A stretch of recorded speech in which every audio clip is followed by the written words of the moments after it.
Laging tinuturo ng mama ko na maganda ang mag-share. Kata ko nung elementary eh. Pinapairam ko yung Crayola, laruan, tsaka pagkain ko.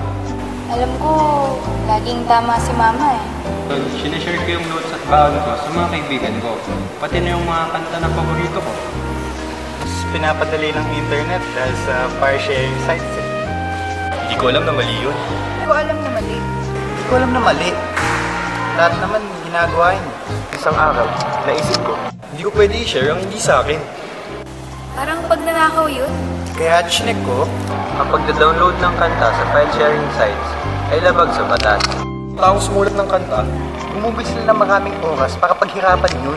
ay dapat lang na mabayaran. Una, hindi ko alam. Hindi ko alam. Hindi ko alam. Ngayon, alam ko na. Alam mo na rin. Maging patas. Ihinto ang piracy.